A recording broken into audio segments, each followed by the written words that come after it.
అందరికి నమస్తే. దేశంలో ధనిక రాష్ట్రాలేవి, పేద రాష్ట్రాలేవి అనేది సెంట్రల్ గవర్నమెంట్ ఒక లిస్టు విడుదల చేసింది. ప్రధానమంత్రి ఆర్థిక సలహా మండలి విడుదల చేసిన లిస్టు. ఈ లిస్టులో తెలంగాణ టాప్ 2లో ఉంది. దేశంలోనే అత్యధిక ధనిక రాష్ట్రం ఏదంటే రెండో ప్లేస్లో ఉంది తెలంగాణ. వాళ్ళు ఇచ్చిన లెక్క ప్రకారం చూస్తే Delhi first place, Karnataka second place, Karnataka third place, తర్వాత హర్యానా ఫోర్త్ ప్లేస్, తమిళనాడు 5వ ప్లేస్ అంట. తర్వాత ఇంకా పేద రాష్ట్రాలు ఉన్నాయి. బీహార్, జార్ఖండ్, యూపీ, మణిపూర్, అస్సాం.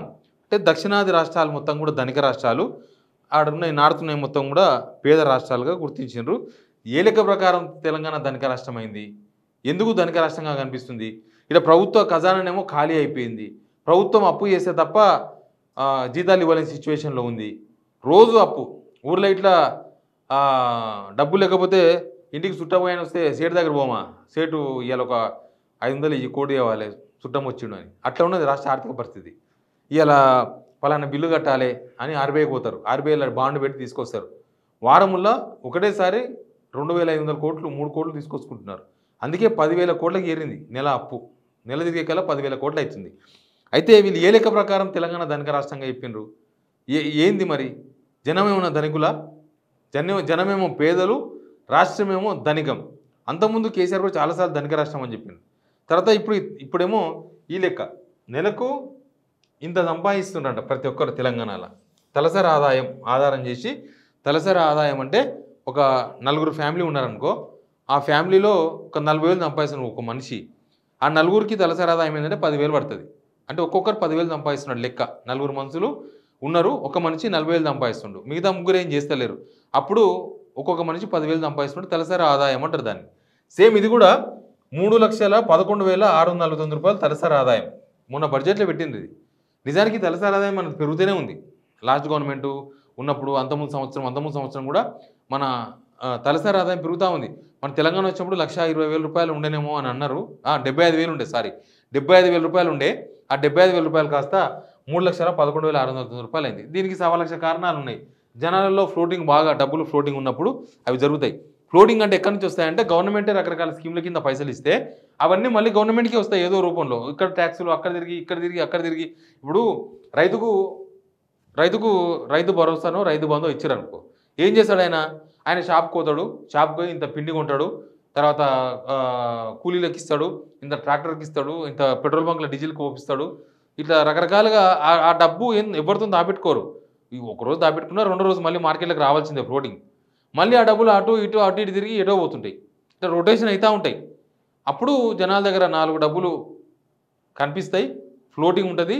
అప్పుడు తలసరి ఆదాయము ఇదంతా బిజినెస్ పెరుగుతూ ఉంటాయి. కానీ ఇప్పుడు తగ్గుతుంది. నాకు తెలిసి ఫస్ట్ టైం తెలంగాణ వచ్చినాక ఈ 10 ఇయర్స్ తలసరి ఆదాయం పెరిగింది ఇప్పటిదాకా.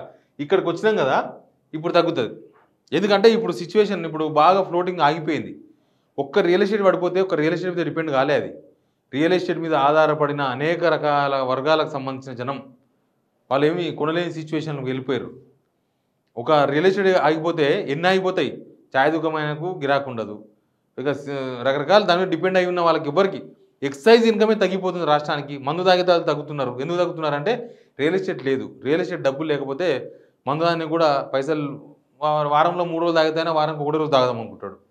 ఎవరైనా దాపిస్తే తాగదాం అనుకుంటాడు. ఇట్లా 1,00,000 పంచాయతీలు ఉంటాయి. ఇట్లా తలసరి ఆదాయం 3,11,609 రూపాయలు. నెలకి 25,970 రూపాయలు తెలంగాణలో ప్రతి ఒక్కరు సంపాదిస్తున్నారు. గవర్నమెంట్ లెక్క అయితే దాదాపు 3,90,00,000 మంది ఉన్నారు కదా తెలంగాణలో. అట్లా వీళ్ళు ఒక్కొక్కరు 25,970. దీనిలో మరి ఏంది మతలబ్ ఏంది? రాష్ట్రమేమో ధనికం, ప్రజలేమో పేదలు. ఎట్లా సాధ్యమైంది ఇదంతా? అసలు ధనిక రాష్ట్రం అని ఎందుకు మనం సెకండ్ ప్లేస్లో ఉన్నాం అంటే నిజానికి ఇదంతా కూడా డబ్బులు ఉన్న వాళ్ళతోనే డబ్బులు ఉంటాయి. డబ్బులు లేని వాళ్ళు డబ్బులు లేనట్టే ఉంటారు. ధనికుడు ఇంకా ధనికుడు అయిపోతున్నాడు, పేదోడు ఇంకా పేదోడు అయిపోతున్నాడు. మధ్యతరగతి జనం మధ్యలో కొట్టుమిట్టాడుతున్నారు. అటు ధనికుడు కాలేక ఇటు పేదరికానికి జారలేక. నిన్న మనం గణపతి నిమజ్జనం గణపతి లడ్లు చూసినాం. ఒక దగ్గర 1,80,00,000 పలికిండ్రు. 1,80,00,000 మన తెలుగు స్టేట్లో హైయెస్ట్. అది ఇక్కడనే రాయనార్ కాన్స్టిట్యున్సీలో 1,80,00,000 పెట్టి లడ్డు వేలం పలికిర్రు. వాళ్ళంతా సాఫ్ట్వేర్ ఇంజనీర్లు ఉండొచ్చు, లేకపోతే ఇంకా పెద్ద పెద్ద జాబర్స్ ఉండొచ్చు. ఇప్పుడు ఆ 1,80,00,000 పెట్టిండ్రు, ఆ సొసైటీ నుంచి పెట్టిండ్రు అంటే దానిలో వాళ్ళంతా రిచ్ ఉండొచ్చు బహుశా, అదంతా ఒక రిచ్ సొసైటీ ఉండొచ్చు. కానీ అందరూ ఆ రిచ్ అంతా సొసైటీ ఉన్నారా? నిజంగానే ఆ 1,85,00,000 కనుక, అంటే మళ్ళీ సెంటిమెంట్‌గా చూడొద్దు కానీ, 1,85,00,000 కనుక, ₹1,00,00,000 కనుక ఎవరితో ఉంటే, అబ్బా! నా లైఫ్ సుకూన్‌గా నేను సెటిల్ అయిపోయినా అనుకునే కుటుంబాలు నాకు తెలిసి ఈ 3,80,000 కోట్ల జనాలలో నాకు తెలిసి ఒక 80%, 90% ఉంటారు. నాకు ఈ ₹1,00,00,000 ఒక ₹1,00,00,000 ఉంటే జీవితంలో చాలురా భయ్ ఇంకేమొద్దు. ఏ జాబులొద్దు, ఈ పంచాదులొద్దు, ఏమొద్దు. మంచిగా హ్యాపీగా ఉంటా. ఒక ₹1,00,00,000 ఉంటే చాలు నా బతుకు అనుకునే వాళ్ళు 90% ఉంటారు. మిగతా 10%తోనే ₹1,00,00,000 ఉంటాయి. ఇంకా హైయెస్ట్ ₹1,00,00,000 అయితే ఇంకా 0.001% ఉంటాయి. కాకపోతే వాళ్ళు సంపాదించినంతా కూడా వాళ్ళు మనలాగానే.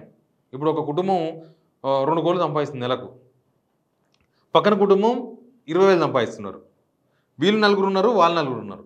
వాళ్ళ కుటుంబం కాడికి చూస్తేనేమో ఆ ₹2,00,00,000 నలుగురు అంటే ఒక్కొక్కరు 50,00,000 సంపాదిస్తున్నట్టు. ఈడికొచ్చే వరకు ఒక్కొక్కరు 5,000 సంపాదిస్తున్నట్టు. కానీ ఈ కుటుంబం కలిపి లెక్కేసినాం అనుకో, మొత్తం వీళ్ళంతా 8 మంది సంపాదించినంత 20,000 ప్లస్ ఆయన 2 కోట్లు. 2,20,00,000 డివైడెడ్ బై 8. అప్పుడు ఏమవుతుంది? ఈ 5,000 సంపాదిస్తుండ్రు కదా మన లెక్క ప్రకారం. ఈ 5,000 సంపాదిస్తున్న లెక్క ఒకటేసారి 40,00,000 పోతుంది నెలకు. 40,00,000 ఈ 2 ఫ్యామిలీస్ కలిపినప్పుడు. సేమ్ మన తెలంగాణలో కూడా అంతే, అన్ని ఫ్యామిలీస్ని కలిపినప్పుడు దీనిలో పేదోడు దీనికి వచ్చిండు. రిక్షా ఆయన కూడా ఇంత సంపాదిస్తున్నట్టే, రిక్షా దొక్కుతున్న ఆయన.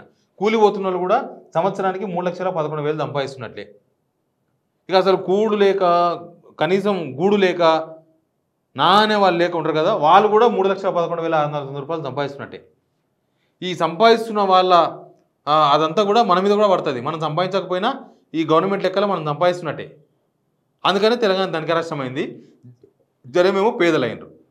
అందుకే అంటున్నాను నేను, 90% జనం ₹1,00,00,000 ఉంటే సాలరాబాయి జీవితంలో ఈ జిందగీ సాలు, ఇంకా ఏమొద్దు ఈ కష్టాలొద్దు, ఏమొద్దు, ₹1,00,00,000 ఉంటే దానమ్మ అనుకునే వాళ్ళు 90% ఉంటారు తెలంగాణలో. ఇప్పుడు ఈ 10% పీపుల్, 5% పీపుల్, ఈ 90% పీపుల్ అని కూడా వీళ్ళని కూడా ఈ లెక్కల ప్రకారం ధనికులు చేస్తారనమాట. వాళ్ళ సంపాదన అంతా కూడా తలసరాదని తీసినప్పుడు వీళ్ళు కూడా అంత సంపాదిస్తున్నట్టు లెక్కలు చూపిస్తాయి ప్రభుత్వాలు. చూపించి లాస్ట్కు తెలంగాణ ధనిక రాష్ట్రం చేసినారు.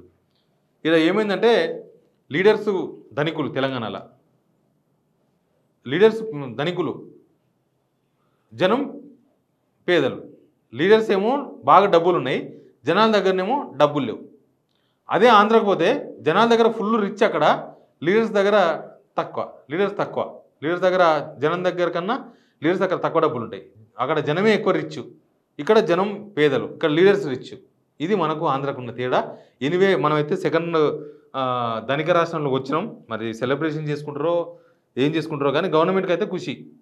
ఇది మా ఘనత అని వీళ్ళు, మా ఘనత అని వాళ్ళు అందరూ చెప్పుకునే అవకాశం ఉంది. బట్ తెలంగాణ జనం మాత్రం 90% పేదలే ఉన్నారు. Please subscribe signal TV.